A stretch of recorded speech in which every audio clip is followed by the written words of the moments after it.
please the court, I'm Mark Kelly for the appellants in this case. I'd like to reserve 3 minutes of my time. Three for rebuttal, please.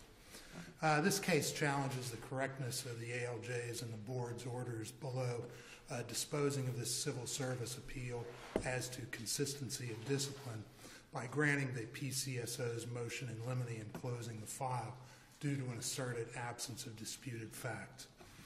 The way the case arose, a request for hearing was made, referred to DOA, following discovery in which the appellants identified various alleged comparators. PCSO filed a motion in limine supported by documents addressing the discipline against various PCSO employees and some of the circumstances surrounding such discipline. The documentation, while somewhat detailed, does not contain any sworn testimony or affidavits from the present or former sheriffs as to what considerations went into the discipline imposed in each case, or whether different discipline imposed on other employees was ever considered.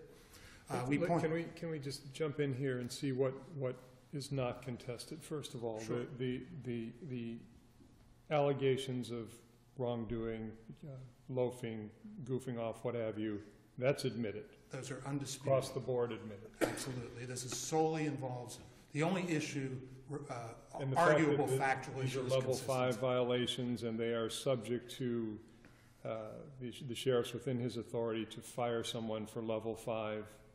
Absolutely. It's lawfully imposed discipline. The only issue is there a live issue as to consistency, which entitled the appellants to a hearing. Your whole argument is that there are other individuals who did things more egregious that were punished less. That's the whole gist of it. That's right? That's the whole issue that we think entitles us to an evidentiary hearing. Now, the point about the hearing, correct me if I'm wrong, but my understanding was that once the motion in limine ruling went against you, against your clients, basically you took the position, I don't know if it was you or somebody else who tried it, but took the position that, look, there's really no reason to have a hearing. I mean, that's the whole case, is what we just talked about. Isn't that true? Well, it is true, but with a proviso. The way the case was disposed of was through an order closing file.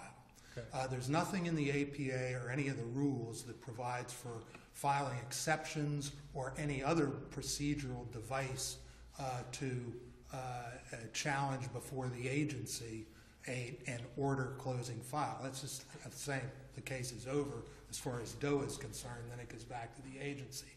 As I understand it, my partner who handled the case at the administrative level conferred with counsel, got a pretty good idea that the board would likely go in the same direction as the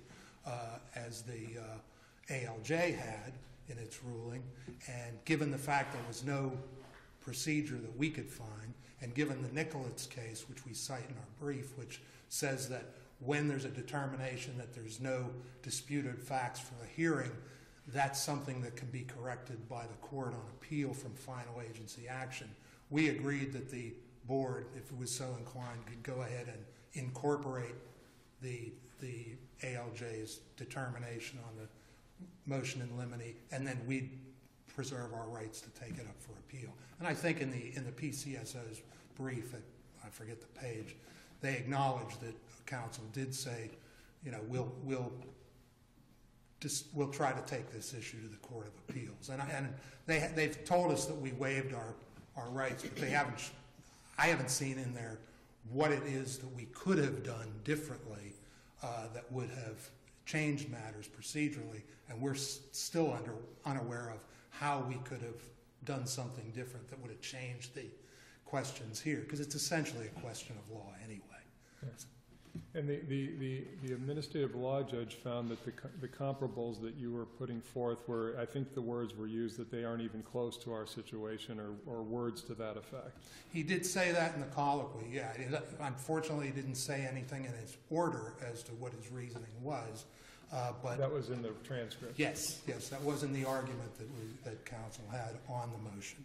So when we look at that, what is the standard that we look to as to whether or not he gave the correct opinion on that or not? Well, I don't think there's a whole lot of guidance in either in the APA. In other words, how much deference do we give to that? I don't think you give any deference to it, because it's the closest thing we can come to it is it's akin to a granting of a defense motion for summary judgment, saying that there are no facts in dispute, and it's pretty well known what the standard there. It's a de novo review, and the court is not bound by the lower tribunal's decision. So in other words, is it incumbent upon us to go through each and every one of these comparables and say, hey, wait a minute, this one is a lot worse situation that was punished less, or do we look at what he did and give some deference, some credence to what has already been done? Or are we supposed to go, how many were there, like 15 of them that were comparables? There were 15 asserted as comparables. But a lot of them were as a different sheriff. And I don't think that makes any difference. They say that, well, it's clear that these can't be comparable because it's a different sheriff.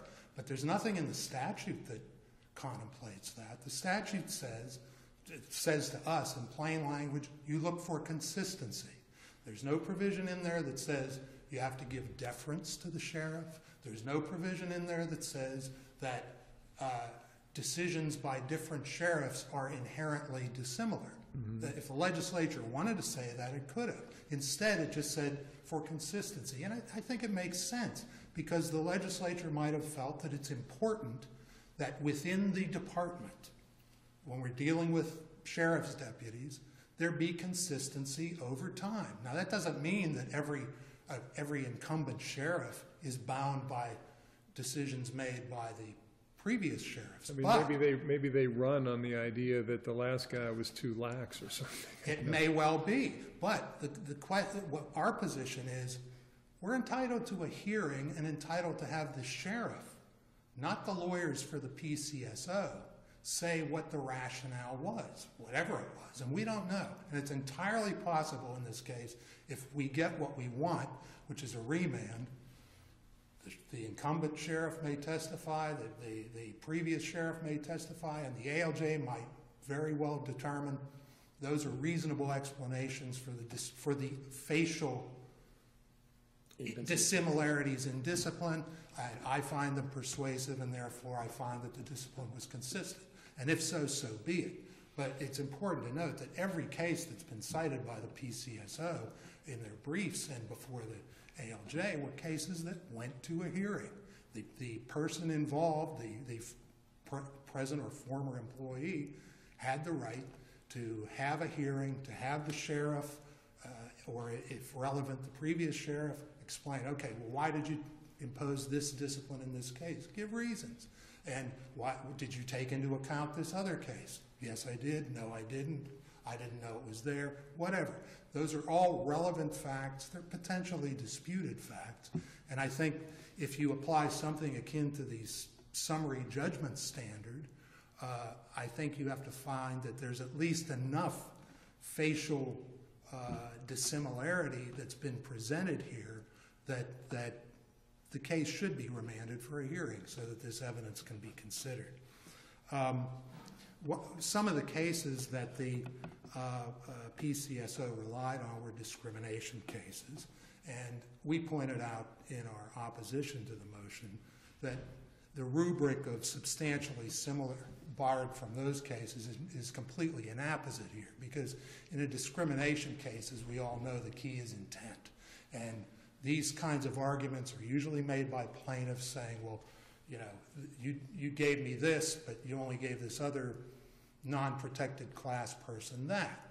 And if the key is discriminatory intent, then it certainly makes sense, so we don't too readily infer intent, to say that, well, you better show that those cases are pretty similar if you're going to ask us to draw an inference from the mere fact that the evidence was, the discipline was different, that it had to be motivated by discriminatory intent. Here, under this statute, intent is irrelevant. It's not even material. If you find, if the board were to find a lack of consistency, there's nothing in the statute that says even if the lack of consistency was the result of mistake or inadvertence, that the board can't take action to correct it. It clearly can.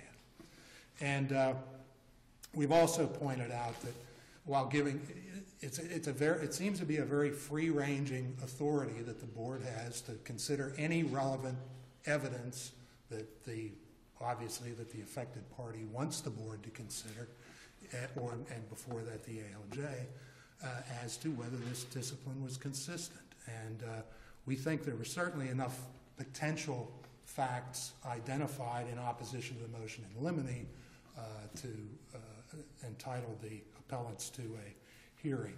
I'd also point out, as we did in the brief, that the civil service law itself says that the board, in considering such a hearing, or in considering the consistency issue in one of these cases, has to make findings of fact and conclusions. In this case, that didn't happen because they simply upheld the ruling of the ALJ. And we think in that regard, this case implicates both the provisions of the APA and the purposes why it was enacted, because it's important that we're dealing with an administrative review process which combines both quasi-judicial and legislative functions. And part of the purpose of administrative litigation is not just to resolve the case at issue, but to advise the parties and the public of what is the decision-making process and what are the contours of this. And it makes sense, I think, for this court to be somewhat liberal in granting right to a hearing in these kind of cases, because the hearing itself can elucidate what are the standards for discipline in the sheriff's department, what are the considerations at issue, and both the present and future employees of the sheriff's department and the general public are entitled to know these things. So we believe that the order that was entered by the ALJ, while I'm sure the ALJ wanted to avoid a protracted hearing, and the PCSO did as well. Maybe he didn't. Maybe he just thought it was obvious. Well, maybe he did, and if you think it's obvious, then I expect that you'll affirm the board's order. But we don't think it's that obvious. And again, the key thing here is we don't know what the sheriff's actual reasons are. There's nothing in the record that shows in these cases, in the case of the 4 appellants, what exactly did the sheriff consider? Well, it's okay. I mean, possibly he considered the 180 occasions where no work was being done, constituting 31 8-hour workdays, which was admitted to. Well, that's true, but I believe we were entitled to ask him, well, did you consider the case in which the patrolman was passed out drunk in the patrol car while he was on duty and got less than the discipline that was imposed upon these appellants? Did you consider the employee who poisoned a coworker? Did you consider the employee who engaged in domestic violence and was found to have committed it? I mean, those are pretty serious things, and perhaps, arguably at least, more serious than just goofing off on the job. And it seems to me that the appellants at least have the right to ask the sheriff, well, did you consider these other cases? Did you think that they were relevant, and why? And subject them to cross-examination in an adversarial proceeding. And who knows what that would yield? Maybe it would yield nothing. Maybe it would yield a ground on which the ALJ or the board could find a lack of consistency. You have about 5 minutes left. Thank you.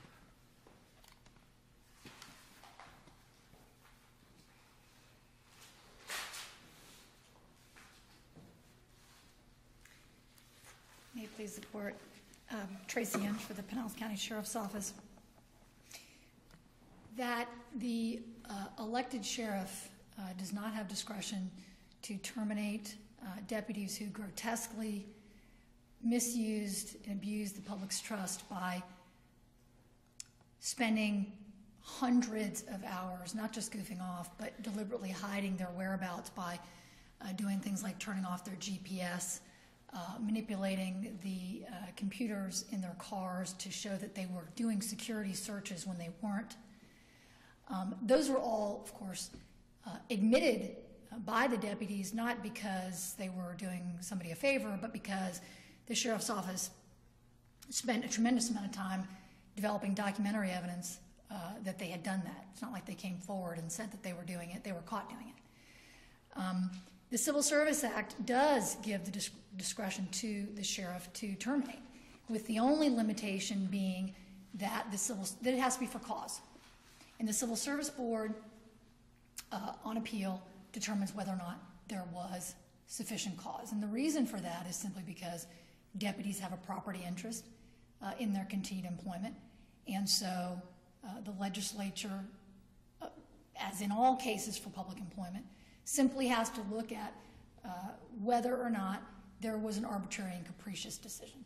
So this notion that we've made arguments that the sheriff has to act in a way that meets the standard under discrimination laws is just simply not the case. Nobody argued that the conduct that the sheriff has to look at has to be nearly identical, or that the ALJ has to have it be nearly identical. Of course, that's not even an issue in this case because the ALJ found that they weren't even close.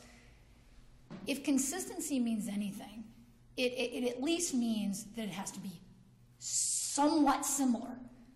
None of these comparators, these are comparators identified by the appellants, not ones that we searched in the records for. These were their witness lists.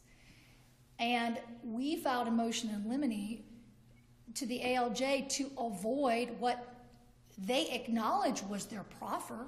This was going to be the evidence they were going to present, which was simply a listing of the alleged misconduct by multiple other deputies, the vast majority of whom were punished under different rules, different sheriffs. And as an aside, Judge Black, you're exactly right. These sheriffs do run against prior sheriffs on their record. In fact, in this case, Sheriff Galtieri ran against Sheriff Rice. So to say that a newly elected sheriff cannot impose different discipline, especially in this case where these are different conduct, but that newly elected sheriff can never impose different discipline than a prior sheriff did in a similar case, there's no support for that. And in fact, it goes against the second DCA's admonition in City of Clearwater versus Garrettson, 355 Southern 2nd, 1248, which was a 1978 case cited in our brief. It's that, look, the taxpayers should get a paid day's work from a public, a government employee. And the balance that has to be struck is that governmental employee does not have lifetime employment simply because there are steps that the government official has to take before they can be terminated. It doesn't mean that we go back 20 years every single time someone's terminated and look at every decision ever made by every sheriff. And Mr. McKee acknowledged that to the ALJ judge. At one point, the ALJ judge said, well, how far back do I go? Can I go back 20 years? And he goes, no, I don't think you can go back 20 years because those deputies wouldn't even know what somebody did 20 years ago. The way that the deputies know that they've violated a rule is to look at the rules. These deputies admitted that their conduct violated the rules. The discipline was within the range. There are a number of DOA decisions that say that the statute's language about consistency simply means that it's consistent within the range. And it is not the case that there is ever a de novo review of what the ALJ's fact-finding was. And the only reason that there wasn't a full hearing with that identical proffer where he would have found obviously the exact same way was because the appellant's attorney said that they didn't need to have a hearing. Now, it is not the case that the statute doesn't require them to file objections. It does. It does require them to file objections if there is something deficient about the ALJ's order or the Civil Service Board's order. And in their own brief, they noted that the final order from the Civil Service Board reflects, this is at footnote 1, page 4 of their brief, that the respondents have advised counsel for the board that they have no objection to petitioner's request that the board take final agency action or the board's acceptance of the administrative law judge's recommendation disposing of the appeals. In accepting this procedure for disposing of the case before the board, they did not acquiesce to the merits, but rather advised the board's attorney of their intention to appeal. We aren't suggesting that they waived their right to appeal the ALJ's decision. We are suggesting that they did waive their right to attack the content of the ALJ's findings. In other words, that they were somehow deficient or there should have been more findings of fact because they simply said that that was the procedure that they wanted to follow. They could have had a hearing in front of the Civil Service Board, but they chose not to. They didn't raise any objections to the Civil Service Board's findings, which were simply that they affirmed what the ALJ found as it relates to the motion in limine. The ALJ's order does reflect that he found that the comparatives were irrelevant. We've cited a number of cases. I really don't think it's in dispute that an invited error like this, if it is one, as to the content of the ALJ's order or the Civil Service Board's findings cannot be the basis of an appeal, especially where the attorney below suggested that that be the procedure, and that's exactly what happened in that Fuller versus Palm Auto Plaza, Inc. case, 4th DCA case, 683 Southern 2nd, 654, where the court found that it's well settled that where a party has invited the error, they cannot successfully complain about the error for which they're responsible if he or she has invited the trial court to make it. And in that case, the attorney, like here, suggested the very option to the court that the court took. And as we know, in administrative cases, it's the law judge that hears the evidence anyway. This isn't like a regular case in which the judge just takes the evidence away from a jury, and so there's some issue of law. This judge would have found that they were not consistent. So there never would have been a sheriff coming in to explain the differences between these various types of conduct. The interpretation of an agency's, the statute that the agency is required to enforce, like a civil service statute, is entitled to deference and cannot be overturned unless clearly erroneous. Obviously here, the interpretation taken by the law judge was not only permissible but reasonable. He simply found that the proffered comparators were inconsistent. Didn't say they weren't nearly identical. He didn't say anything other than that they were not consistent.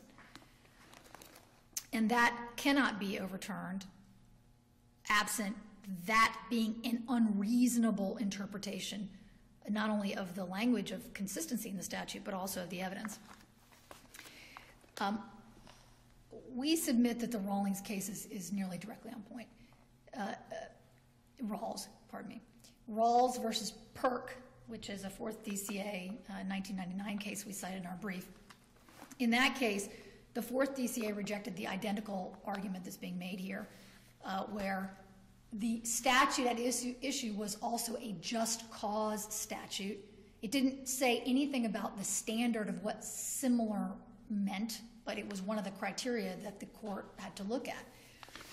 And the ALJ engaged in an evaluation of whether or not the conduct that this gentleman he was a bailiff, and he was yelling in open court to the judge. The bailiff brought in evidence about cases where someone else got into a fist fight with a coworker, and another person engaged in similar yelling, but not in open court and not to a judge. And the hearing officer said, well, that's clearly more egregious than yelling in open court. And the 4th DCA said, we're not in the business of doing that. We don't get to, and neither does the ALJ, look at every decision that's ever been made by the official and determine which one's more egregious. All we can look at is whether they are different. There's nothing in that statute, the Perk statute, that defines what similar means, although the 4th DCA does use the term similarly situated. And that's really all that happened here. That's all that the ALJ did. And if you look at these comparators, there's not even one that's close. And the one that the ALJ noted was remotely close missed 4 days of work, not the unprecedented number of days that these gentlemen did not work, hid it, and were paid by the taxpayers. Further, to the point that a new sheriff somehow cannot depart from what the old sheriff did, what would happen in a situation like this, where it's the first time this kind of misconduct ever happened? In the history of the sheriff's office, they were not able to show any deputies who, for hundreds and hundreds of hours, hid what they were doing, got paid for it, and then changed the GPS and their computers to hide it. So does that mean that, if it's never happened before, the sheriff can't terminate because that would be he couldn't prove it was consistent with something that had happened in the past? And that is what happened here. The reason why we couldn't show somebody consistent is because there was nobody consistent. There was nobody who'd done something like this before. In conclusion, 3 separate entities with discretion who are entitled to deference as a matter of law by this court determined that deputies who grossly misused the public's trust should have been terminated. The ALJ, through a thorough review of the record, which was conceded to be a fair summary of the evidence that would have been presented by the appellants, that was not even close, and that he didn't need to hear further explanation about the differences because they weren't consistent at all. And his decision and the decision of the Civil Service Board should be affirmed. Thank you.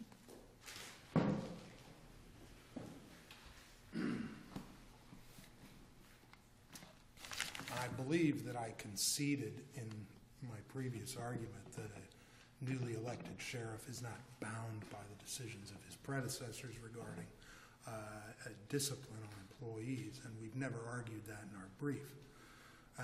The way that issue arises is that the PCSO argued to the ALJ that the decisions of a predecessor sheriff are inherently dissimilar and therefore should not and cannot be considered on the question of consistency. And our point there is that the statutory language does not support that argument at all. It's still relevant evidence. Whether there has been a change in policy that's relevant to discipline in a given case between administrations is certainly relevant evidence. We're entitled to have that developed on a record and explained, and that wasn't done in this case. The only other thing I'll point out is the Rawls case is distinguishable. The argument there wasn't identical because the statute involved wasn't identical. That statute allows consideration of 4 enumerated criteria, one of which is disparate treatment of other employees, which is language that's borrowed from discrimination cases and at least arguably gives rise to this very constrained and circumscribed similarly situated analysis from discrimination law, which we contend is not applicable here. Thank you, Your Honors. Thank you both. Thank you both very much. With that, we are adjourned.